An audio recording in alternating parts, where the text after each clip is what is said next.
एक बार फिर से कार्यक्रम की शुरुआत करते हैं और इस वक्त हमारे बीच उत्तर प्रदेश के हमारे साथ जयप्रताप सिंह जी जुड़ चुके हैं, उत्तर प्रदेश के हेल्थ मिनिस्टर, और उनसे सवाल जवाब यहां पर इस मंच पर आज होंगे इस हेल्थ कॉन्क्लेव के माध्यम से, जहां पर हम ये जानने की कोशिश करेंगे कि प्रदेश में व्यवस्थाएं स्वास्थ्य को लेकर कितनी बेहतर हैं। उसके साथ ही ये भी जानेंगे कि सरकार आगे के लिए कितनी तैयार है। मौजूदा वक्त में अगर बात की जाए तो मौजूदा वक्त में किस तरीके की स्वास्थ्य व्यवस्थाएं जो है वो की जा रही हैं, क्योंकि अभी हम ये देख पा रहे हैं कि जो पेंडेमिक सिचुएशन है उसमें किस तरीके की व्यवस्थाएं जो है वो देखने को मिल रही हैं, क्योंकि सरकार लगातार कोशिश कर रही है। वो कोशिशें जो हैं जमीनी स्तर पर कितनी कामयाब होती हुई नजर आ रही हैं, ये तमाम सिचुएशंस जो है वो जानने की कोशिश करेंगे इसी मंच से, क्योंकि लगातार ये मंच जो है जी उत्तर प्रदेश उत्तराखंड इसीलिए लेकर आया है ताकि यहां से हम जनता के सवाल जो है वो उठा सके, जो जनता के मन में सवाल उठ रहे हैं उनके जवाब यहां पर से जान सके। मंत्री जी को मैं मंच पर आमंत्रित करना चाहूंगी। Sir please be on the stage, और उनसे सवाल जवाब होंगे। और इसके साथ ही मैं यहां पर चाहूंगी कि मिस्टर राम मंच पर आए, क्योंकि सवाल जवाब का सिलसिला हम आगे बढ़ाएंगे और मंत्री जी से जानने की कोशिश करेंगे यहां पर कि प्रदेश की व्यवस्थाएं जो है स्वास्थ्य को लेकर वो किस तरीके से आगे बढ़ रही हैं और कितनी बेहतर आने वाले समय के लिए हैं। राम धन्यवाद शिल्पा, आपका बहुत बहुत शुक्रिया।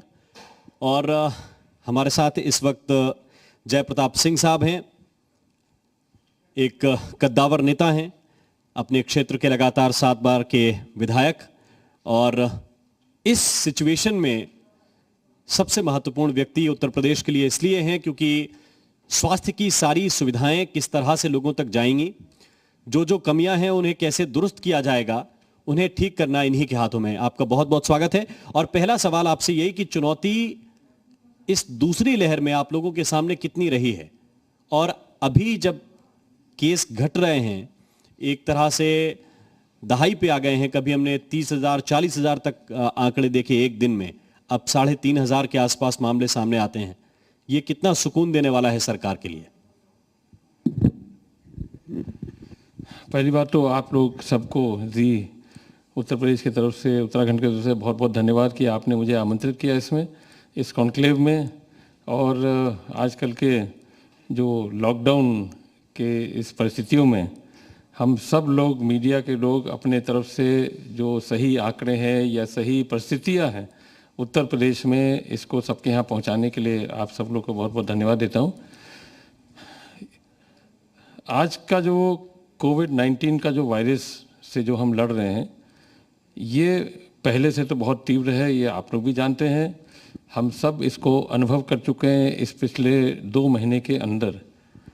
और ये ज़रूर मैं कह सकता हूँ कि अब उस लड़ाई के बीच में, उस मुकाबला के सामने करने के बाद आज ये आंकड़े संतोषजनक हैं कि 24 तारीख अप्रैल में जब 38,000 प्रतिदिन हमारे पास आंकड़े आ रहे थे, तब हम अपने संसाधन को उसके सापेक्ष बराबर तैयार करना और बहुत सारे मैन पावर को इकट्ठा करना ताकि इसको लड़ाई लड़ने के लिए, तो उससे काफ़ी एक संतोषजनक हुआ कि 38,000 24 अप्रैल को आया, आज लगभग 2,000 कुछ केसेस आए हैं, जबकि कई जनपद में तो अब 0 भी हो गए हैं या 10 से नीचे भी आंकड़े आ रहे हैं। तो उस हिसाब से तो हम ये कह सकते हैं कि फ़िलहाल इस वाले वायरस का म्यूटेट जो है वो फ़िलहाल नियंत्रण में है, क्योंकि हमारा प्रबंधन भी उसी तरह से बना है और आगे का तैयारी हम लोग करेंगे। तो ये राहत दे रहा है आप लोगों को, क्योंकि इसके पीछे मेहनत तो बहुत सारी, पूरी व्यवस्था की पूरी मेहनत लगी है, लोगों का भी आपको सहयोग मिला है, लेकिन अब राहत मिल रही है? काफ़ी राहत मिल रही है, और बिना पूरे समाज को लेके, बिना सरकारी तंत्र को लेके, जिसमें प्रशासन, हर विभाग के प्रशासन को लेके चलना, तब जाके ये हमने एक बहुत मजबूत प्रबंधन का व्यवस्था बनाया है, जिसके कारण से इसको हम नियंत्रण कर पा रहे हैं। तो क्या एक जनता के मन में और सवाल है कि अगर मामले घट रहे हैं तो क्या लॉकडाउन से उनको राहत मिल सकती है? कुछ इस संबंध में चर्चा हो रही है कि सरकार के अंदर? हाँ, बिल्कुल मिल सकती है, क्योंकि ये तो लॉकडाउन से हमको बहुत सारा फ़ायदा तो हुआ ही है, और जैसे जैसे हमने अपने अनुभव के आधार पर हमने इसको और मजबूत किया अपने प्रबंधन को, तो लॉकडाउन भी उसमें एक बहुत महत्वपूर्ण अंग था, जिससे हम आवागमन कम से कम, मगर इसको हम कह सकते हैं कि ये आंशिक कोरोना कर्फ्यू है, उस तरह का लॉकडाउन नहीं है। जब प्रधानमंत्री ने पिछले साल संपूर्ण लॉकडाउन पूरे देश में कर दिया था, जहां बिल्कुल हर चीज़ बंद था, वो भी एक समय आवश्यक था, क्योंकि उस समय हमारे पास कुछ भी अनुभव नहीं था, कुछ भी जानकारी नहीं था।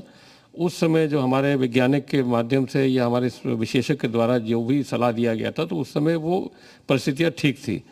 आज हमारे पास बहुत सारी चीज़ें हैं इसको लड़ने के लिए, इसलिए आंशिक कोरोना कर्फ्यू करने के लिए इसमें हमको भी काफ़ी मदद मिला है, जिसमें हमारा टेस्टिंग और अन्य सुविधाएं हम लोग इकट्ठा किए। तो ये भी इस पर विचार हो रहा है और मुझे लगता है कि 31 तारीख के बाद कुछ इसमें ढील जरूर होगा।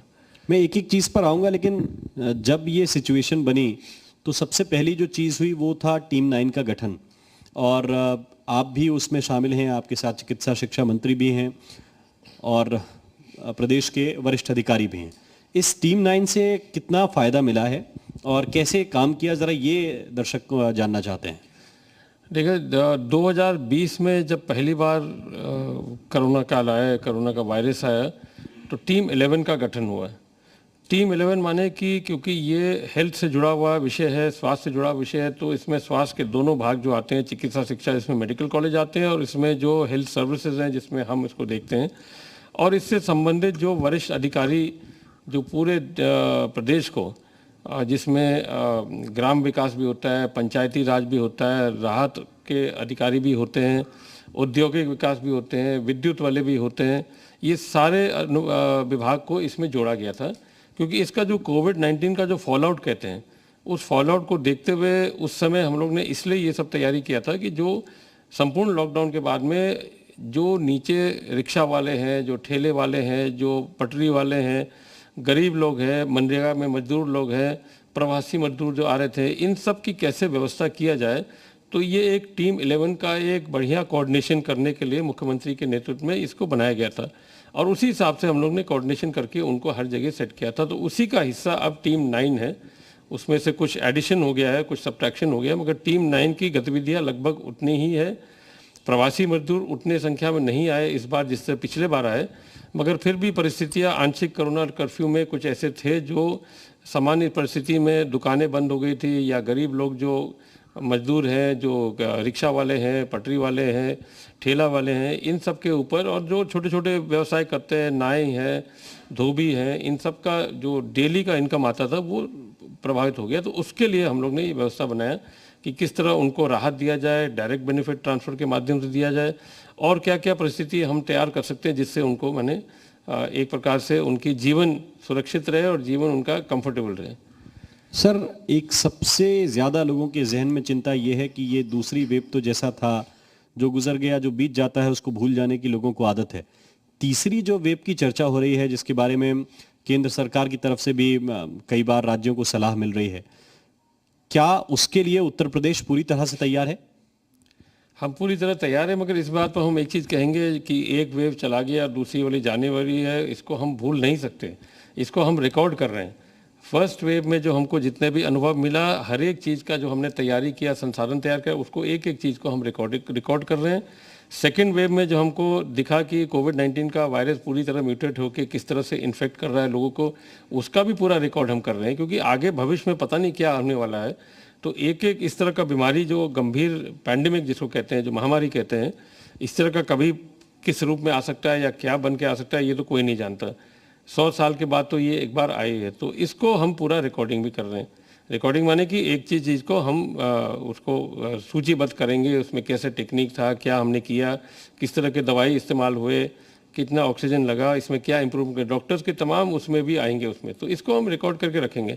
तो दूसरी बात जो आप कह रहे थे कि हाँ, अगले जो फेज़ है या अगला जो वेव आने की संभावना है, इसके लिए हम लोग तैयारी, जैसे जैसे विशेषज्ञ ने अपना संकेत दिया कि बच्चों 18 ईयर्स के बच्चों के नीचे बच्चों को भी प्रभावित कर सकता है, तो हमने अपना पीडियाट्रिक आईसीयू और उससे जुड़े हुए एनेस्थेटिक का तैयारी पूरी तरह से कर दिया। एंड ऑफ जून तक हमारा ये भी तैयार हो जाएगा। मेडिकल कॉलेजेस में हम 100 बेड का इसका व्यवस्था रखेंगे, पीडियाट्रिक आईसीयू का, एंड डिस्ट्रिक्ट हॉस्पिटल में हम करीब 25 से 50 का रखेंगे, एंड सामुदायिक स्वास्थ्य केंद्र जिसको हम कम्युनिटी हेल्थ सेंटर कहते हैं, उसमें भी व्यवस्था बना के रखेंगे। और उससे जुड़े हुए जो पीडियाट्रिक आईसीयू के जो वेंटिलेटर्स हैं, उससे जो और जी चीज़ें, जितने भी मेडिकल इक्विपमेंट चाहिए, ट्रेनिंग ऑफ एनेस्थेटिक्स, ये भी हमने केजीएम से आज ही शुरू भी कर दिया है। इसके वो बन चुके हैं, मॉड्यूल्स बन चुके हैं। तो ये लगातार हमारा साथ साथ चलते रहेगा और हम लोग पूरी तैयारी के साथ रहेंगे कि एंड ऑफ जून तक ये भी तैयार हो जाएगा। आप कह रहे हैं सर कि सूचीबद्ध दूसरी बार जो चीज़ें हुई हैं उनको करके रखेंगे रिकॉर्ड पर। क्या पहली बार में कोई चूक हुई ये सूचीबद्ध करने में? क्योंकि पहली से जब दूसरी आई तो ऐसा लगा कि एक बार फिर से हमारे लिए कोविड नया जैसा है, जबकि एक साल हम बिता चुके थे। नहीं, इसमें मैं देखता हूँ कि आप लोग के माध्यम से हमेशा ये बात आती है कि चूक हुई किसी में। चूक हो ही नहीं सकती है। देखिए, एक महामारी है और महामारी तो 100 साल में आया है। इसके पहले अगर आप लोग भी जान के होंगे कि स्पेनिश फ्लू आया था लगभग 1918 में या 1920 में आया था।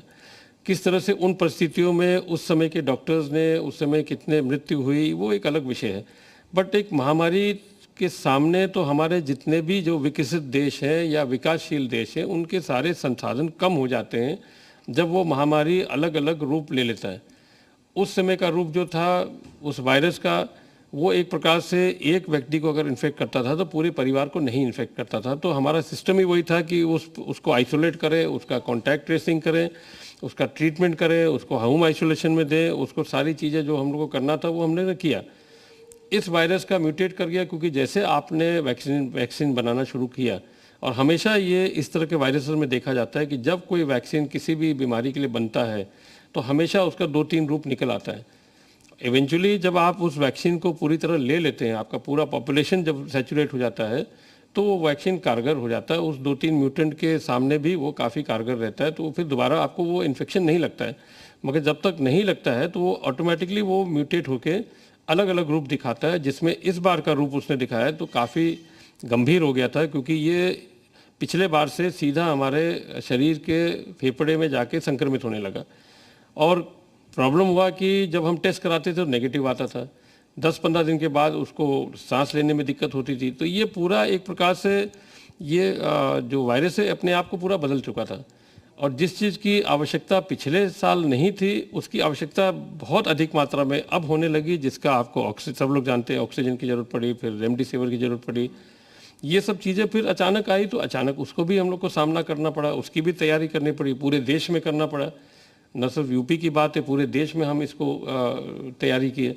और उसी हिसाब से केंद्र सरकार और जो भी राज्य सरकार, केंद्र सरकार, जो भी उस सरकार जो सत्ता में रहती है उसको सामना करना पड़ता है, उसको संसाधन की तैयारी करना पड़ता है, उसको अपना बजटिंग पूरा उसका प्रावधान उसी हिसाब से करना पड़ता है, क्योंकि जब तक जान है तो जहान है। इसलिए जान बचाना सबसे पहले प्राथमिकता होता है। कितना ज़्यादा हम उसको खींच सकते हैं उतना हम लोग ने किया उसमें। एक सर, ऑक्सीजन की सप्लाई के विषय में शुरुआत में तो बहुत दिक्कत आई। कई हॉस्पिटल्स में भी बोर्ड लगा दिए गए बाहर की ऑक्सीजन की कमी है, हमने सरकार से ऑक्सीजन मांगी है लेकिन मिल नहीं पा रही है। ये कितनी बड़ी चुनौती थी सिस्टम के लिए, और कैसे इसको बहुत जल्द हमने देखा कि 7-8 दिन के बाद चीज़ें सामान्य होने लगी थी, ऑक्सीजन पहुंचने लगी थी। तो कैसे इतने बड़े टास्क को पूरा किया सरकार ने? इसमें तो पूरा देश एक हो गया था, क्योंकि जब ऑक्सीजन की कमी आने लगी, मैं ये बता सकता हूँ आपको कि जैसे माने एक वेंटिलेटर पर हमको मान लीजिए 1/3 सिलेंडर हमको आवश्यकता पड़ता है नॉर्मल सर्कमस्टेंसेज में।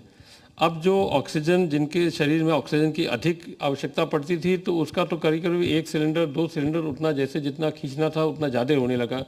जो इक्विपमेंट हमारे पास है HNFC, वो कम से कम 10 गुना ज़्यादा खींचता है, क्योंकि पेशेंट चाहता है कि हमको मैक्सिमम हमको ऑक्सीजन मिले जिससे हम अपना जीवित रहें। तो इसको देखते हुए जब पूरे देश में ऑक्सीजन की किल्लत हो गई, तो फिर आपके पास देश में ऑक्सीजन मैन्युफैक्चरिंग प्लांट्स वो एक प्रकार से सीमित था, क्योंकि कितना आपको आवश्यकता पड़ता है, कुछ इंडस्ट्री में जाता है और कुछ मेडिकल में जाता है। इसका कोई विशेष करके बहुत ज़्यादा इसका तो ज़रूरत नहीं था। अब वो 8000 मेट्रिक टन या 9000 मेट्रिक टन जब पूरे देश में बनता है इंडस्ट्री के लिए एंड अदर थिंग्स के लिए, उसको पूरा कंट्रोल करना पड़ा, उसको फिर आवंटन करना पड़ा केंद्र सरकार को, और रैशनली आवंटन किया हर एक राज्य को।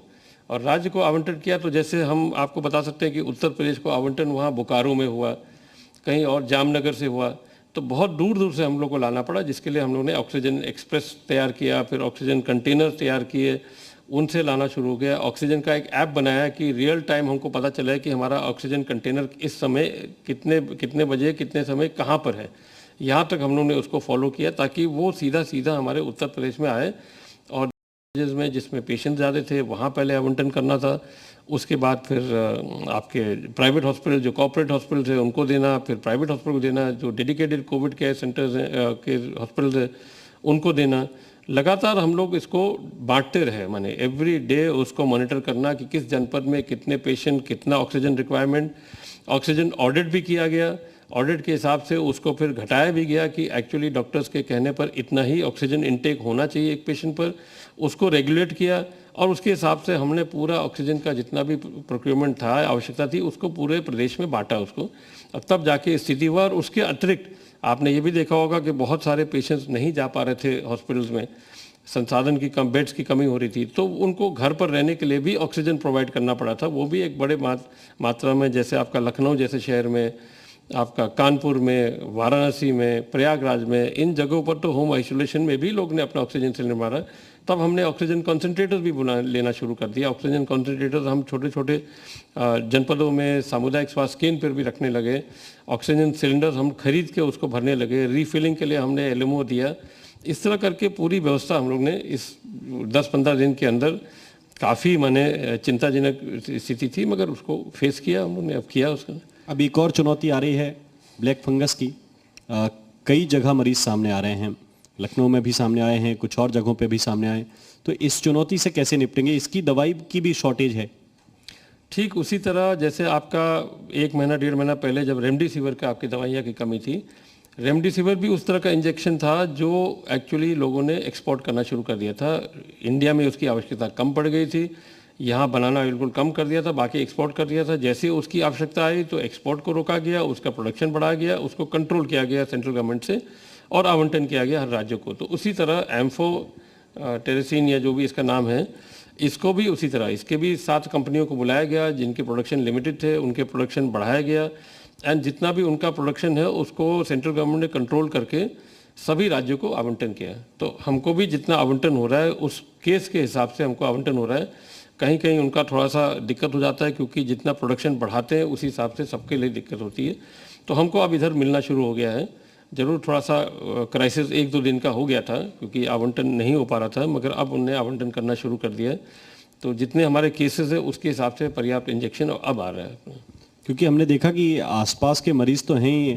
एक केस तो ऐसा है कि हैदराबाद से एक युवक चल के आया, वो लखनऊ में ये इंतज़ार कर रहा था कम से कम लखनऊ में उसे इंजेक्शन मिल जाए तो सेहत उसके चाचा की शायद तबीयत खराब थी तो बचे। तो इस तरह के भी मामले सामने आ रहे हैं कि दूसरे प्रदेश के लोग भी उम्मीद कर रहे हैं उत्तर प्रदेश की सरकार से कि चीज़ें बेहतर हों। एक सबसे बड़ी बात यह है कि गांव में इस बार संक्रमण फैला है। गांव-गांव तक मुख्यमंत्री भी अपने जब दौरों में जा रहे हैं तो वो अलग अलग गांव का औचक निरीक्षण करने के लिए भी जा रहे हैं। गांव में किस तरह की व्यवस्थाएं सरकार ने की हैं? गांव को डील करने के लिए जैसे पंचायत चुनाव समाप्त हुए 5 तारीख से हमने एक विशेष अभियान चलाया और हमने एक निगरानी समिति की तैयारी की जिसमें हमारे आशा वर्कर, आंगनवाड़ी, कुछ ब्लॉक के कर्मचारी ऐसे मिल के करीब 7-8 लोग का टीम बनाया और एक रैपिड रिस्पांस टीम जो हमारा पहले से चल रहा था उसके गाड़ियों को हमने इंक्रीज़ किया, उनके टीम को इंक्रीज़ किया। उनके माध्यम से, ये दोनों टीम के माध्यम से 97,000 जो हमारे ग्राम पंचायत आज के दिन है वहाँ पर हमने व्यवस्था बनाया कि एक-एक गांव में हमारे आशा वर्कर जाएंगे, क्योंकि हमारा करीब 1.5 लाख आशा वर्कर हैं अभी हमारे उसमें सिस्टम में। उन सबको हम लोगों ने निर्देश दिया कि वो जाएंगे और एक प्रोफार्मा दिया कि वहाँ जाके जो संभावित लक्षण युक्त कोविड पेशेंट हो सकते हैं उनको अगर बुखार भी आ रहा है, बुखार, सर्दी, जुकाम, इस तरह के जो इस सीज़न में जो चल रहा है, तब भी उनको हम 7 डेज़ का एक मेडिकल किट पहुंचाएंगे जिससे वो कम से कम वो लेने से वो जो उसके अंदर, शरीर के अंदर जो भी थोड़ी बहुत अगर होगी, जो वायरस हो गया या किसी तरह का फ्लू टाइप का भी होगा, वो सप्रेस हो जाएगा और उसी समय वहाँ समाप्त हो जाएगा। और उसके बाद उसी आशा वर्कर के द्वारा जो हमको रिपोर्ट मिलता है वो हम उसमें उस व्यक्ति का नाम और मोबाइल नंबर, गाँव, ये सब वो अपना भेजते हैं। ICCC जो हमारा integrated control and command centre है वहाँ पर भेजते हैं, वहाँ से उसका फॉलोअप होता है। सैम्पलिंग हमारे RR टीम जाके उन गाँव में उन व्यक्तियों की जहाँ जैसे उनको इन्फॉर्मेशन मिलता है वहाँ जाके सैम्पलिंग करते हैं। और होम आइसोलेशन जो ऑलरेडी हमारा पहले से चल रहा था, तो होम आइसोलेशन में जितने भी हमारे पेशेंट्स हैं उनका टेली कॉलिंग डॉक्टर्स के माध्यम से उनका हाल चाल लेना, उनके RR टीम के द्वारा विजिट करना और विजिट करके उनका भी मेडिकल किट का जांच करना कि मेडिकल किट मिला है कि नहीं मिला, कितने दिन उनका हो गया है। ये सारी चीज़ें इन दोनों सिस्टम के द्वारा नीचे गांव स्तर तक हम लोग ने 5 तारीख से लेकर 17 तारीख, और उसके बाद अभी हम उसको चला ही रहे हैं। अब तो कहीं उसका कोई रोक नहीं है, उसको लगातार हम चला रहे हैं, चेक कर रहे हैं। क्रॉस चेकिंग हमारे सीएम कार्यालय से भी होता है, क्रॉस चेकिंग हमारे कार्यालय से भी होता है। हमारे यहाँ भी इंटीग्रेटेड कंट्रोल सिस्टम बना रखा है हमने अपने निदेशालय में। अपने ऑफिस से हम पेशेंट से डायरेक्ट बात करते हैं, हमारे राज्य मंत्री बात करते हैं, हर जगह से क्रॉस चेकिंग करते हैं कि उनको ये मेडिकल किट्स मिला कि नहीं मिला, वहाँ कोई डॉक्टर आपके यहाँ कॉल किया कि नहीं, आपके यहाँ आरआर टीम ने सैंपलिंग लिया कि नहीं।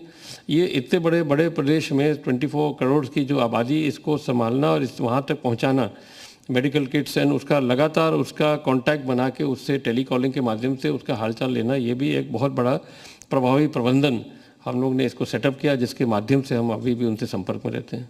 बिल्कुल, और गांव की व्यवस्था की तारीफ तो WHO ने भी ट्वीट करके की, फिर नीति आयोग ने भी कहा कि उत्तर प्रदेश में बढ़िया काम हो रहा है। अब हाईकोर्ट में जो आपने 5 जिलों की स्टेटस रिपोर्ट दी है, वहाँ पर हाईकोर्ट ने भी कहा कि अगर 5 जिलों में अच्छा काम हो सकता है तो बाकी ज़िलों में भी आप लोग कर सकते हैं। तो एक तरफ तो तारीफ अलग अलग संगठन की तरफ से आपकी हो रही है, लेकिन दूसरी तरफ विपक्षी दल हैं जो ये बता रहे हैं कि अब व्यवस्थाएं अगर सबसे ज़्यादा कहीं पर हैं तो उत्तर प्रदेश में हैं। अब कोविड-19 के इस महामारी में विपक्ष का हम जवाब दें कि हम अपना प्रबंधन को और प्रभावी बनाएं ताकि एक एक व्यक्ति को हम संतुष्ट कर पाएँ वहाँ पर जब उसको किसी प्रकार का कोविड का लक्षण होता है। फिर भी ये हम लोग का राजनीतिक एक माहौल है। सरकार ने जनता ने हमको 5 साल के लिए एक मौका दिया, हम सरकार में आए, हमारे ही समय में महामारी आ गई। तो जो सरकार में रहता है, जो सत्ता में रहता है, उसको तो किसी भी परिस्थितियों का सामना करना पड़ता है। तो हमने उसका सामना किया, या केंद्र सरकार ने जो भी रणनीति बनाई, या हमारे ICMR के साइंटिस्ट और विशेषज्ञ ने हमको जैसे भी राय दिया, हमने अपने प्रभावी ढंग से अपना पूरा प्रबंधन किया, उसका एक व्यवस्था बनाया।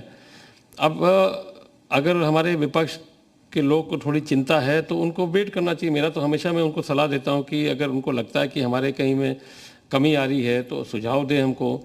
हमारा ऑफिस खुला है, उसके माध्यम से हमसे पूरा डिटेल ले लीजिए, कहाँ कहाँ गए। उन गांव में जाके आप पूछ लीजिए कि अगर हमारे यहाँ कोई कमी है तो उसको हम सुधार करें।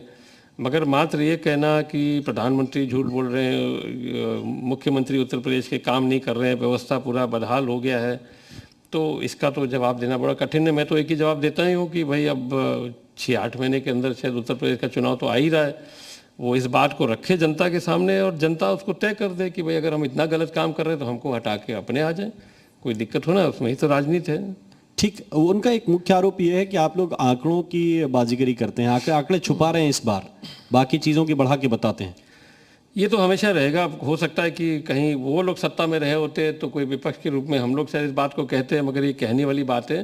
बट दुख की बात यह है कि पूरा इंडिया, मैं पूरे भारत की बात करता हूँ, जब भारत ने इतना पूरा मिल के, हर राज्यों ने मिल के इसका सामना किया, तो हमारे जो केंद्र लेवल के जो हमारे फिगर्स जो जाते हैं, इंटरनेशनली भी जो जाते हैं, मैंने कई बार देखा इंटरनेट पर कि उस पर भी प्रश्न चिन्ह विकसित देश जैसे लोग या उनके जितने कंसोर्टियम्स हैं या उस तरह के संस्थाएं हैं जो अब्रॉड में हैं, वो भी इस पर क्वेश्चन करते हैं कि साहब भारत में इतने कम केसेस कैसे देख रहे हैं, इतने जल्दी रिकवरी हो रहा है, डेथ्स इतने कम क्यों हैं, इसका प्रश्न चिन्ह वो भी होता है। अब एक तरफ आपने जैसे बोला कि WHO ने इस बात को कहा कि माने उत्तर प्रदेश में अच्छा काम हो रहा है। WHO और यूनिसेफ के हमारे जो उनके वर्कर्स हैं वो एवरी डिस्ट्रिक्ट में हमारे हैं, वो हमारे हेल्थ पार्टनर्स हैं, उनसे हम बराबर फीडबैक भी लेते हैं। हम बहुत सारे टाइम तो हम उनसे ही बात करते हैं, हम अपने जो कर्मचारी, अपने डॉक्टर्स या अपने CMO से हम डायरेक्ट नहीं बात करते हैं, पहले उनसे फीडबैक लेते हैं, हम पेशेंट से फीडबैक लेते हैं, हम कहाँ की टीम से लेते हैं तो पता लगाने के लिए। इसलिए हमारा टीम इतना मजबूत रहता है कि अगर कहीं गलती हमने किया, और हम तो इस मानने के लिए स्वीकार है कि भाई 24 करोड़ की आबादी, इतना बड़ा तंत्र, इतना महामारी जो हमारे बीच में आया, तो हम 100% थोड़ा ना सफल हो पाएंगे, कहीं ना कहीं तो कमी हमारी होगी। अगर कमी है तो वो कमी जैसे हमारे सामने आएगा उसको हमको सुधारना है, उसको प्रभावी ढंग से उसको ठीक करना है। कोई लापरवाही करता है तो उसके खिलाफ कार्रवाई करते हैं हम लोग, उसमें कहीं कमी नहीं आएगी, मगर अंतिम स्तर पर वो पेशेंट तक पहुँचे, ये हमारा ध्येय है कि हम उस तक पहुंचाएं, उसको मेडिसिन पहुंचाएं, उसको जीवित रखें, उसको हर प्रकार का उपचार कराएं, और उसके लिए जो भी हमको संसाधन करना है मुख्यमंत्री के नेतृत्व में और उनके जो टीम 9 की लगातार जो प्रतिदिन बैठक होती है और उनके कड़ाई के कारण से हम सभी लोग इसमें पूरी 100% से लगे हुए हैं। इसलिए कहीं गलती होती भी है तो थोड़ी बहुत हम सुधार लेते हैं उसको, ऐसी बात नहीं है। कोविड से रिकवर करने के बाद मुख्यमंत्री सभी जोन में गए, 18 मंडल में उन्होंने ताबड़तोड़ दौरे किए, एक दिन में 2-2, 3-3 जिलों का दौरा किया, चीज़ों को देखा, उससे सक्रियता आई है सिस्टम में? कहीं ऐसा तो नहीं कि बताया हो कि जयप्रताप जी ये अव्यवस्था इस मंडल में ही आपको देखनी पड़ेगी?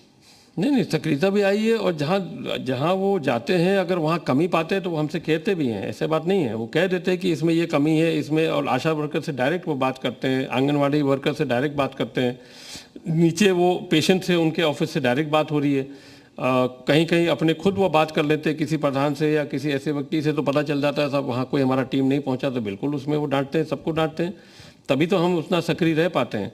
तो वो ज़रूरी है, वो फीडबैक चारों तरफ से, जब हमने अपने जनप्रतिनिधि को भी इन्वॉल्व कर दिया, जितने भी केसेस हमारे ग्रामीण क्षेत्र में जो पेशेंट्स है होम आइसोलेशन में, जो मेडिकल किट्स जिनको दिया है, इसकी पूरी सूची हम जनप्रतिनिधि को भी देते हैं, जो हमारे एमपी एमएलए उस डिस्ट्रिक्ट में है, उनसे हम आग्रह करते हैं कि आप भी इसको एक बार अपने विधानसभा के आधार पर क्रॉस चेक करिए, जहां हमारा टीम नहीं पहुंचा तो हमको सूचना दीजिए, तो उसको हम ठीक करेंगे, और उनके पार्टिसिपेशन से भी हमको काफ़ी सक्रियता मिलती है। तो हमारा जो टीम जाता है वो अपने आप ही सक्रिय रहता है, कि उसको मालूम है कि कहीं जनप्रतिनिधि अपने विधानसभा में एक एक गाँव जानता है, गाँव में किसी कार्यकर्ता पूछ लेगा कि भैया वहाँ पर टीम आई थी कि नहीं, कितने तुम्हारे यहाँ पेशेंट्स हैं, कोई ने तुमको सैंपलिंग किया कि नहीं, तो तुरंत पता चल जाता है। इसलिए चारों तरफ से जब हम क्रॉस चेकिंग करते हैं तो हमारा पूरा सिस्टम सही चलता है।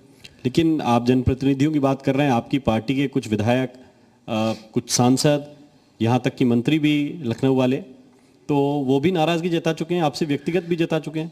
नहीं, वो ठीक है, देखिए ये सब नाराज़गी तो होता ही है। मैं आपको एक बता दूँ कि उस 15 दिन के अंदर जब सबसे ज़्यादा हम लोग के केसेस आए थे, जैसे मैंने आपको बताया कि 24 अप्रैल को 38,000 केस प्रतिदिन आए थे, उस समय पूरे उत्तर प्रदेश में। ऑब्वियसली सबसे ज़्यादा लोड आपका शहर में होता है, लखनऊ में सबसे ज़्यादा हॉस्पिटल्स की संस्थाएं हैं, हॉस्पिटल्स हैं, वाराणसी है, प्रयागराज है, कानपुर है, मेरठ है, गाज़ियाबाद है, इन जगह हॉस्पिटल की संख्या ज़्यादा है, तो अगल बगल से भी लोग जाते हैं, प्लस उस पॉपुलेशन के लोग, क्योंकि हम लोग ने प्रायः पिछले बार भी देखा था, इस बार भी देखा कि ज़्यादा संख्या में नगरों में रहने वाले लोग इसमें प्रभावित हुए थे, उनको कोरोना ज़्यादा हुआ था। अब आप अगर मान लीजिए मैं वहाँ का लखनऊ का विधायक हूँ, तो मेरे पास ज़रूर आसपास के लोग आएंगे। हमने बहुत प्रयास किया कि उसको बेड मिल जाए, ये हॉस्पिटल वो हॉस्पिटल, कहीं भी उस समय बड़ी मारामारी थी, उस समय संसाधन ज़रूर कम पड़ रहे थे, और उन लोग का प्रयास किया जा रहा था किसी हॉस्पिटल में एडजस्ट करने के लिए। जब नहीं हो पाता है तो उसका फिर नाराज़गी स्वाभाविक है। तो इस तरह से हमारे मंत्री चाहे नाराज़ हुए, चाहे हमारे माननीय विधायक लोग नाराज़ हुए, तो जो कुर्सी पर बैठा रहता तो उसको तो सुनना ही पड़ता है। तो हम ही बैठे थे तो हमको तो सुनना ही है, और हम सबकी बात सुनते हैं। हम तो चाहे टेलीफोन रात में भी आता है तब भी हम उठा लेते हैं। उस समय तो बहुत ही आवश्यक था, क्योंकि पेशेंट्स तो दूर दराज से फ़ोन भी करते थे, लखनऊ से भी फ़ोन करते थे, और सभी शहरों से फ़ोन करते थे, और किस तरह से उनको मदद करना वो हमारा एक फ़र्ज था, हमारा दायित्व था, वही निभाते थे। वेंटिलेटर्स की इस वक्त क्या स्थिति है? क्योंकि बीच में ये खबरें भी आई कि पीएम केयर्स से जो वेंटिलेटर आए वो भी नहीं चल पा रहे हैं, टेक्नीशियन कम हैं, कुछ ख़राब पड़े हुए हैं, इस वक्त क्या स्थिति है? देखिए, वेंटिलेटर्स हमको काफ़ी मिले थे, पीएम केयर से उस समय भी मिले थे, 2020 के टुवर्ड्स द एंड में मिले थे, जब केसेस हमारे डाउन हो रहे थे। दो चीज़ें उसमें है, वेंटिलेटर आए, वो रखे हुए थे, उसको कहीं क्रियाशील किया गया, कहीं नहीं किया गया।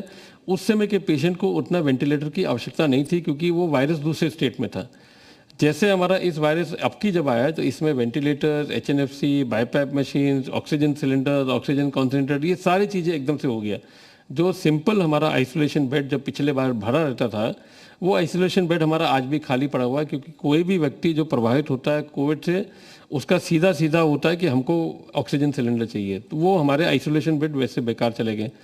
तो हमने इन सबको फिर क्रियाशील किया, जितने भी पीएम केयर से आए थे उसको एक एक को क्रियाशील किया, एनेस्थेटिक को पोस्टिंग किया, उनका फिर ट्रेनिंग कराया गया, और उनको जनपदों में भी, छोटे जनपदों में भी वहाँ पर किया। अब तो माननीय मुख्यमंत्री के उनके कारण से, उनके जो सोच के वजह से पिछले 3 साल से उन्होंने मेडिकल कॉलेजेस जो खोलना शुरू किया, लगभग 52 मेडिकल कॉलेजेस खोले, जिसमें 13 ऑलरेडी क्रियाशील हो चुके हैं, जो काम चल गया। तो इन मेडिकल कॉलेजेस का बड़ा हेल्प रहा, क्योंकि इनमें फैकल्टी भी शुरू हो गया, इनमें सिस्टम चलने लगा, हमारे डिस्ट्रिक्ट हॉस्पिटल उसमें मर्ज हो गए, तो एक पूरी व्यवस्था वहाँ हमको मिल गया साथ साथ में। तो वहाँ भी हमको काफ़ी हेल्प मिल गया, प्लस हमने अपने संसाधन भी अपने डिस्ट्रिक्ट हॉस्पिटल और नीचे के जगह पर भी बनाना शुरू कर दिया। तो इस समय हमारे सारे वेंटिलेटर हमारे बिल्कुल पूरा क्रियाशील है, एनेस्टिक है, ट्रेनर टेक्नीशियंस हैं, सब चल रहे हैं हमारे यहाँ, कोई दिक्कत नहीं है। डॉक्टर्स की कमी और स्टाफ की कमी तो हर प्रदेश की समस्या है। उत्तर प्रदेश में जो स्टाफ है उसका मनोबल बना रहे, इसके लिए कुछ विशेष करने की आवश्यकता आप समझते हैं क्या? वैसे सामान्य कंपनी में भी अगर किसी से आप ओवर टाइम कराते हैं तो उसका अतिरिक्त भुगतान मिलता है। कोई रेलवे का पायलट ज़्यादा घंटे अगर ट्रेन चलाता है तो उसको भुगतान मिलता है। जो नर्स हैं, जो वार्ड बॉयज़ हैं, जो डॉक्टर्स हैं, उन्हें या तो ये कह के छोड़ दिया जाए कि आपने बहुत अच्छा काम किया, ये आपकी सामाजिक जिम्मेदारी थी, आप इसीलिए डॉक्टर की पढ़ाई करते हैं कि समाज की सेवा करें, या फिर उनके लिए कुछ विशेष आप लोग सोच रहे हैं? नहीं, ऑलरेडी हम लोग ने इस बात पर विचार किया भी था। करीब मुझे लगता है 15 दिन से ऊपर हो गया या 20 दिन हो गया, जिसमें हमारे चिकित्सा शिक्षा मंत्री आदरणीय सुरेश खन्ना जी ने इस पर एक कमेटी बना के इस पर विचार करते हुए अपना प्रस्ताव रख के कैबिनेट में भी पास कर दिया कि जितने लोग जो कोविड-19 में जो काम कर रहे हैं, सक्रियता के साथ जो काम कर रहे हैं, कोविड-19 में पेशेंट्स के साथ काम कर रहे हैं, जो 14 डेज़ का साइकिल या 15 डेज साइकिल, उसमें नीचे वार्ड बॉय तक जो लोग भी हैं, चाहे वो आउटसोर्सिंग के हो चाहे वो परमानेंट स्टाफ हो, उनको अपने सैलरी का 25% अधिक हम देंगे जब तक ये कोरोना काल रहेगा। तो वो हमने ऑलरेडी शुरू कर दिया था और उनको हम लोग प्रोत्साहन के रूप में उनको देते ही हैं। ये पूरी तैयारी के साथ डॉक्टर से लेकर नीचे वार्ड बॉय तक ये हमने कर दिया था। इस वक्त सबसे ज़्यादा जोर जिस बात पे है वो वैक्सीनेशन।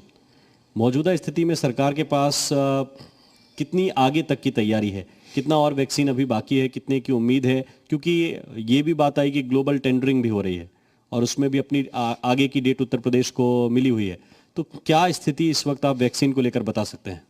देखिए, हम सभी लोग जानते हैं कि देश में जब वैक्सीन बनना शुरू, मैंने जो वैक्सीन मैन्युफैक्चर हैं उनके 2 कंपनी हमारे भारत देश में प्रमाणित हुए थे। मैंने ICMR के द्वारा और ड्रग कंट्रोलर के माध्यम से उनके वैक्सीन को प्रमाणित किया गया था। और वो 2 कंपनी का आज भी हम फिगर्स जानते हैं कि कोविशील्ड सीरम इंस्टीट्यूट आपका 6 करोड़ 1 महीने में बनाता है, कोवैक्सीन 1 महीने में 1 करोड़ बनाता है। इसके आधार पर हमारा 16 जनवरी को जब हमने अपना वैक्सीन शुरू किया था, health workers, frontline workers, 60 plus, then 45 plus with 20 comorbidity, then 45 plus general, और आज हम 18 टू 44 वाला भी हमने प्रारंभ कर दिया है। ये सब लेके आप देखेंगे इस कंट्री में 2 मैन्युफैक्चर के साथ उनके पूरे उत्पादन को लेके सेंट्रल गवर्नमेंट ने 22.6 करोड़ का वैक्सीनेशन आज के दिन पूरा कर लिया आबादी का, इन सभी श्रेणी का बना के। और इसी तरह उत्तर प्रदेश में जब ये 18 टू 44 बताया गया था तो 18 टू 44 केंद्र सरकार का ये अनुरोध था कि सरकार, राज्य सरकार अपने संसाधन से खरीदेगी और उसको अपना लगवाएंगे। तो हमने भी अपने तरफ से जो 2 ही कंपनी थे जो 45 प्लस का भी सप्लाई कर रहे थे, उनसे हम लोग ने आग्रह किया, जैसे सभी राज्यों ने आग्रह किया, जितना उनने हमको दिया तो हमने 1 मई से पहले 7 जनपद शुरू किया हाई केस लोड वाले, फिर हमने 5 जनपद और बढ़ाया 23, और अभी 1 जून से हम उसको 75 डिस्ट्रिक्ट में शुरू करने जा रहे हैं, ताकि 75 डिस्ट्रिक्ट में 18 टू 44 जिसकी काफ़ी मांग भी हो रही है, उसको हम लोग अब जितना भी हमारा वैक्सीन आ रहा है उसके हिसाब से हम उनको देते जा रहे हैं और ये कर देंगे। तो मेरा अनुमान है कि जून में हम लगभग 80 टू 85 लाख पीपल का हम वैक्सीनेशन कर देंगे इन जून महीना में। जितना वैक्सीन हमको अभी उपलब्ध हो रहा है उस हिसाब से हम कर देंगे। बिल्कुल। और ये जब इस तरह की खबरें आती हैं मंत्री जी की एक वैक्सीन कोवैक्सीन लगाई, दूसरी कोविशील्ड लगा दी, इस तरह की लापरवाही को आप कैसे लेते हैं? नहीं, ये गलत हुआ था। ये तो संजोग से मेरे ही जनपद में हुआ था और उस पर तत्काल हमने जो कार्रवाई करनी थी उन लोग को हटा दिया, उनके खिलाफ कार्रवाई भी सुनिश्चित कर दिया, वो तो एक अलग विषय है।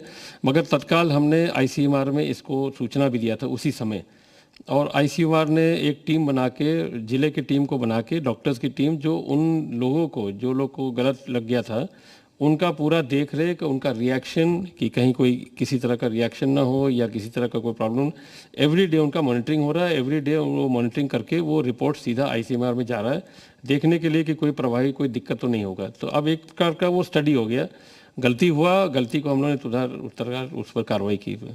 एक सर, गंगा को लेकर राजनीति हो रही है। गंगा में चाहे बहते शव हों या उसके किनारों की जो तस्वीरें आई, उसको लेकर विपक्ष के लोग बहुत हमलावर हैं सरकार पर। यहाँ तक कि विदेशी मीडिया भी उसको कोट करके लिखने की कोशिश कर रहा है, तरह तरह के परसेप्शन बनाने की कोशिश कर रहा है। सरकार इस पर क्या कहती है? ये जब निकला था, मीडिया में भी निकला था और बहुत सारे तस्वीरें हम लोग को देखने मिला था, तो मुख्यमंत्री तुरंत उस पर एक्शन में आ गए थे और उनके निर्देश अनुसार एक तो उसकी जांच भी कराएगी, गंगा किनारे जितने भी शहर हैं या गांव हैं वहाँ पर किस तरह का ये जल प्रवाह हो रहा है या रेत में उनको दफनाया जा रहा है, क्या प्रॉब्लम है। तो प्रशासनिक तौर पर और एसडीआरएफ के टीम्स को लगा के पेट्रोलिंग करके उस सबको रोका भी गया और उसका एक जांच इंक्वायरी बैठाया गया उन सभी शहरों में जहाँ पर इस तरह की बातें आई या दिखने में लगा उसमें। अब इधर खैर वो तो अपने जगह पर जो हुआ तो हुआ, मगर इस जगह अब हम लोग को देखने में मिल रहा है कि सुनने में मिल रहा है कि तमाम पेपर्स में भी निकल रहे हैं कि एक प्रकार से कुछ गांव में जिसका काफ़ी सिंगारपुर या ऐसे कोई गांव है उसका बड़ा चर्चा में आ रहा है कि वहाँ के पंडा लोग कह रहे हैं ये तो हमारा परंपरागत इस तरह का दफनाने का एक वो सिस्टम था, इसमें क्यों सरकार इसमें इंटरफेयर करेगी। जल प्रवाह का तो हमारे यहाँ पहले भी होता था मगर जल प्रवाह इस तरह नहीं होता था। तो ये सब लेके भी फिर भी शासन प्रशासन ने मिलकर उसको पूरी तरह से नियंत्रण किया और कह दिया कि किसी तरह का भी कोई रेत में भी आप नहीं दफनाएंगे, चाहे जो भी आपका परंपरा हो, आप जल प्रवाह बिल्कुल नहीं करेंगे। और यदि कोई व्यक्ति या परिवार का बहुत ही आर्थिक दृष्टिकोण माने बहुत कमज़ोर होता है तो सरकार के उसके प्रशासन के माध्यम से 5,000 उनको उनके अंतिम संस्कार करने के लिए भी तय कर दिया है। ये करीब 10-15 दिन पहले से ही प्रचारित होकर सभी एसडीएम के माध्यम से, प्रशासन के माध्यम से सभी जनपद में, सभी गाँव में प्रधानों के माध्यम से सबको बता भी दिया गया, गाँव वालों को सूचित कर दिया और पुलिस लगातार उसमें पेट्रोलिंग करके बता भी दिए कि अगर किसी को प्रॉब्लम है या नहीं, आपके पास पैसा है तो आप बिल्कुल बताइए और उसका पूरा सिस्टम हम उसको करेंगे, उसका अंतिम संस्कार हम अपने खर्चे से करेंगे। सर, कुछ लोग देश में ये बहस भी खड़ी करने की कोशिश कर रहे हैं कि आयुर्वेद बेहतर है कि एलोपैथ बेहतर है। बड़े बड़े डॉक्टर्स, खुद बाबा रामदेव इस बहस में हैं। क्या आप एक स्वास्थ्य मंत्री के रूप में मानते हैं? अब देखिए, हम लोग का तो मूल कल्चर या हमारा जो पुराना परंपरागत तो वेद के द्वारा होता था। जो हमारे जो ये होते वेदचारक होते थे या वेदाचार्य होते थे, ये लोग माने आयुर्वेदिक का पूरा जो दवाइयाँ बनाते थे तमाम पौधे से और तमाम चीज़ों से, अब वो बड़ा कारगर तो होता था। मगर जैसे जैसे नया जनरेशन आया, फिर एलोपैथिक मेडिसिन आ गया, आज हम सब डिपेंडेंट है एलोपैथिक मेडिसिन पर ये भी आपने देखा होगा कि कोरोना काल में पिछले बार से लेके अभी तक ये हमने देखा, इसलिए कि हम देखते हैं कि गवर्नमेंट सेक्टर में जो हमारे आयुर्वेदिक विभाग है, जब पिछले बार कोरोना हुआ था तो जिनको भी कोविड हुआ था लगभग ज़्यादा से ज़्यादा लोग को एक पैकेट हम लोग पकड़ाते थे आयुर्वेदिक डिपार्टमेंट से। उसमें 5-6 तरह का पिल्स जो आयुर्वेदिक डिपार्टमेंट था, और बहुत अच्छी दवा थी वो, जिससे आपका इम्यूनिटी बढ़ाता है और आपको माने हर प्रकार से फिर आगे के कोविड के लिए तैयारी भी करता है। ये एक पैकेट हम लोग की तरफ से दिया जाता था गवर्नमेंट की तरफ से, और उस पर भी ज़्यादा लोग ने भरोसा भी किया, और वो तो खैर अलग विषय है। अब जहाँ तक कंपनियों की बात है, जो निजी कंपनी जो इस तरह की दवाइयाँ बनाती है, तो उसमें हम लोग सब जानते हैं कि पतंजलि बाबा रामदेव का है, उन्होंने कोरोनिल को प्रयास किया लॉन्च करने के लिए, उस पर से ड्रग कंट्रोलर ने उस पर आपत्ति की। फिर वो एक दूसरा अभी भी कुछ विषय आ गया उसमें कि वो कहते हैं कि ये बेहतर है, एलोपैथी के ऊपर कोई उन्होंने टिप्पणी किया। तो अब ये सारी चीज़ें तो खैर साइड बाय साइड सब चलता ही है। मुझे लगता है कि आयुर्वेदिक भी काफ़ी एक मजबूत पद्धति है, जिससे हम बहुत सारे लोग, इस देश के लोग उस पर भी डिपेंड करते थे, और आवश्यक दवाई के लिए भी एलोपैथिक इक्वली इम्पोर्टेंट हम सभी लोग के लिए। डिसीजन तो हमारा हर व्यक्ति का ही है कि वो उसमें जाएगा या इसमें जाएगा। फिर मैं वहीं लौट के आता हूं जहां से शुरू किया था। एक आखिरी सवाल आपसे यह है कि प्रदेश की जनता को आप आश्वस्त करेंगे, उनका सहयोग तो हालांकि तब भी ज़रूरी रहेगा, कि व्यवस्थाओं में अब किसी तरह की कोई खामी नहीं है, जितनी भी ज़रूरतें थीं उनको लेकर सरकार ने पूरी तैयारी कर ली है। अब हम ये उम्मीद करते हैं कि जिस तरह से कोविड-19 का म्यूटेट होने के बाद की जो आवश्यकता थे उसको भी हम लोगों ने पूरा किया। संभावित आवश्यकताएं जो अब बताया जा रहा है अगले 3rd फेज़ में, उसको भी हम लोग पूरा कर रहे हैं। अब उससे अलग अगर कोविड हट के कुछ दूसरे नए रूप में आएगा तो उसकी भी सामना करेंगे। तो सवाल ये है कि एक अनजान वायरस को तो कोई बता नहीं पाएगा। ये तो मैंने आपको शुरू में भी बोला था, चाहे वो विकसित देश हों, चाहे विकासशील देश हों, हम सबको अपना संसाधन होता है। और फिर आप अगर आंकड़ा ही देखेंगे, अगर सभी देश के सभी देशों के आंकड़ा देखेंगे जिनके पास सबसे बेहतर संसाधन मेडिकल के हैं, अमेरिका, इंग्लैंड, आपके स्पेन में, फ्रांस में, उनके आंकड़ा देखिए कितने ज़्यादा संक्रमित हुए, कितने ज़्यादा डेथ्स हुए। और हम जैसे एक गरीब देश माना जाता है कि 130 करोड़ के देश में आज भी हमारा जो दर है उसका डेथ्स का बहुत कम है, संक्रमित मरीज भी हमारे कम है, रिकवरी रेट हमारा बहुत ही अच्छे गया।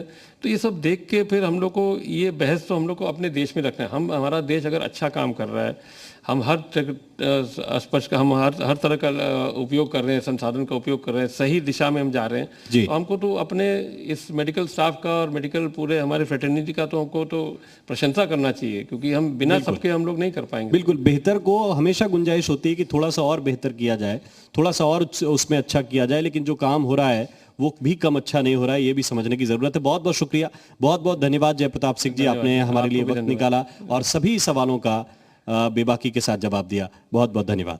बहुत शुक्रिया सर आपका, बहुत बेबाकी से आपने अपनी बात रखी यहाँ पर मंच पर, और निश्चित तौर पर जनता सुनिश्चित भी कर पाएगी कि सरकार किस तरीके से काम कर रही है। लेकिन सर मैं चाहूंगी आप मंच पर ही विराजमान रहिए। अब उन लोगों को सम्मानित करने की भी बारी है जिनकी वजह से ये कार्यक्रम बेहतर हो पाया और कोरोना काल में जिन लोगों ने बेहतर काम किया। तो सबसे पहले मैं मंच पर आमंत्रित करना चाहूंगी पीओसीटी ग्रुप को, सौरभ गर्ग को, चेयरमैन है लखनऊ से, और इन्होंने अपनी सुविधाएं दी हैं, कोविड काल में लगातार अपनी सुविधाएं दे रहे हैं और ऐसे में तमाम जो मेडिकल सर्विस की तमाम चीजें हैं उनको पहुंचाने का काम भी इनकी तरफ से किया जा रहा है। कोविड काल में ऐसे पेंडेमिक सिचुएशन में लगातार एक कोरोना वॉरियर की तरह ये खड़े रहे हैं और लगातार मेडिकल क्षेत्र में अपनी सेवाएं जो हैं वो दे रहे हैं। तो पहला सम्मान सौरभ गर्ग के नाम, और अब मैं चाहूंगी सर उन्हें सम्मानित करें।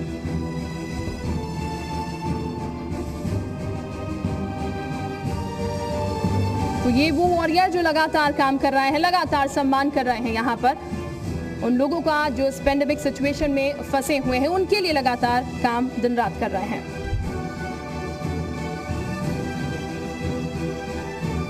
और अब मैं मंच पर आमंत्रित करना चाहूंगी वात्सल्य मल्टी स्पेशलिटी चिल्ड्रन हॉस्पिटल से डॉक्टर दिव्यांग पाठक को, डायरेक्टर हैं, लगातार अपनी सर्विसेज दे रहे हैं खासकर बच्चों के लिए, और ऐसी सिचुएशन में कोशिश यही है कि हर वो सुविधा उपलब्ध कराई जाए और एक डॉक्टर होने के नाते लगातार जो कोशिशें उनकी तरफ से होनी चाहिए पेशेंट्स के लिए, वो कोशिशें वो अपनी तरफ से लगातार कर रहे हैं। तो सम्मान कोरोना वॉरियर के नाम, और ये वो खास लोग भी जिनकी वजह से ये कार्यक्रम और बेहतर तरीके से सफल हो पाया है।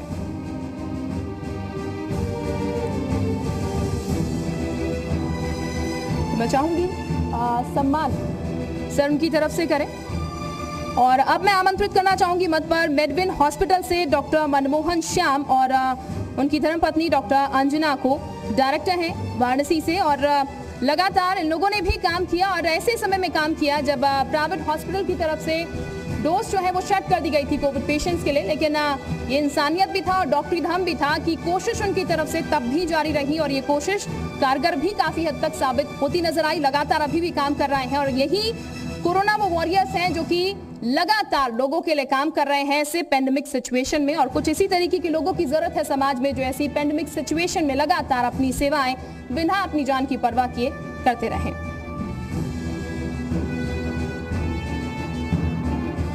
तो सम्मान ऐसे लोगों का होना चाहिए और जी उत्तर प्रदेश उत्तराखंड के मंच से हम ऐसे ही लोगों को आज सम्मानित कर रहे हैं।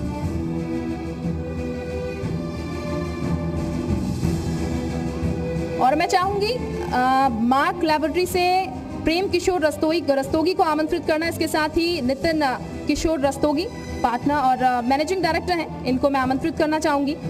ये वो लोग जो कि लगातार अपनी सेवाएं दे रहे हैं और इसके साथ ही हम आपको ये बता दें एक फार्मास्यूटिकल इंडस्ट्री में एक जाना माना नाम, ये डॉक्टर प्रशांत पांडे को भी मैं आमंत्रित करना चाहूंगी मंच पर। तो ये वो लोग जो कि लगातार अपनी सेवाएं जो हैं वो दे रहे हैं ऐसे पेंडेमिक सिचुएशन में और कोशिशें कर रहे हैं कि ये जो लोग हैं जो कि इस पेंडेमिक सिचुएशन में फंसे हुए हैं उनके लिए जो दुविधाएं हैं वो कम होती नजर आए, क्योंकि इस कोविड काल में हमने देखा किस तरीके से अपने जो है अपनों से दूर होते हुए नजर आए, लेकिन ऐसे में ये वही लोग हैं जो कि अपनी सेवाएं दे रहे हैं और जरूरत है कुछ ऐसे ही लोगों की जो कि अपनी सेवाएं उन लोगों के लिए देते रहे जो कि समाज में इस वक्त किसी न किसी बीमारी से पीड़ित है, यानी कि कोविड जिस तरीके से लोगों को ग्रस्त कर रहा है उस सिचुएशन में यहाँ पर लगातार ये लोग काम कर रहे हैं।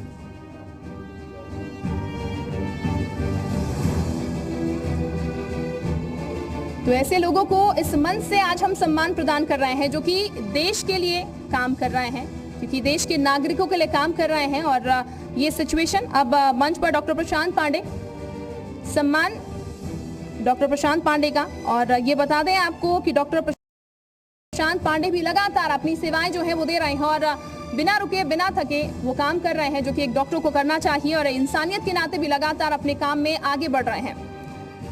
और ये हम आपको बता दें कि ये वो सिचुएशन है जब अपने जो है अपनों से दूर हो गए हैं, लेकिन इस सिचुएशन में तमाम ये वो लोग हैं जिनको हम आज इस मंच से सम्मान दे रहे हैं, सम्मानित कर रहे हैं, जो कि अपनी सेवाएं जो हैं उनसे पीछे नहीं हट रहे हैं, अपनी सेवाएं लगातार यहाँ पर दे रहे हैं। और डॉक्टर आशिमा मल्होत्रा भी हमारे साथ हैं, हालांकि वो इस मंच पर नहीं आ पाई हैं, लेकिन उनकी तरफ से क्या कुछ मैसेज आया है वो जरूर आपको सुनाते हैं।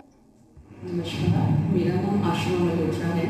मैं एक क्रिटिकल केयर स्पेशलिस्ट हूँ। मैं मुरादाबाद के सिद्ध हॉस्पिटल में क्रिटिकल केयर के इंचार्ज हूँ। मैं जी मीडिया उत्तर प्रदेश और उत्तराखंड को धन्यवाद करना चाहती हूँ कि उन्होंने मुझे इस हेल्थ केयर एक्सीलेंस अवार्ड के लिए चुना। क्रिटिकल केयर अपने आप में एक बहुत ही डिफ़िकल्ट ब्रांच है, स्पेशली आजकल जबकि कोरोना का टाइम चल रहा है तो क्रिटिकल केयर स्पेशलिस्ट का रोल बहुत ज़्यादा बढ़ गया है। ऐसे में कोरोना के मरीज़ों को संभालना, फैमिली को संभालना, हॉस्पिटल में मरीज़ों के तीमारदारों का ख्याल रखना, ये सब क्रिटिकल केयर के लिए बहुत ही स्पेशल चैलेंजेस हैं। एक फीमेल होने के नाते मैं मरीज़ों के रिलेटिव्स का दर्द सब महसूस करके उनको प्रॉपर ट्रीटमेंट देना, ये एक बहुत ही चैलेंजिंग काम रहा है मेरे लिए। मेरे इस योगदान को जो जी नेटवर्क ने सराहा है और जो उन्होंने पहचान के मुझे मेरा उत्साह बढ़ाने की कोशिश की है, उसके लिए मैं जी नेटवर्क की बहुत ही आभारी हूँ। धन्यवाद। तो वाकई में ये लोग सम्मान के हकदार हैं और बहुत शुक्रिया सर आपका इस मंच पर आने के लिए, हमारे साथ बातचीत करने के लिए, तमाम अपनी बात यहाँ पर रखने के लिए बहुत शुक्रिया। और आप सभी का भी बहुत शुक्रिया। इस उम्मीद के साथ इस कार्यक्रम को हम यहीं पर समाप्त करते हैं, लेकिन कोशिश यही रहेगी कि इस तरीके के कार्यक्रम लगातार हम आपके सामने लाते रहें और सवाल जवाब जो है उसका सिलसिला यूं ही चलता रहे। आप सब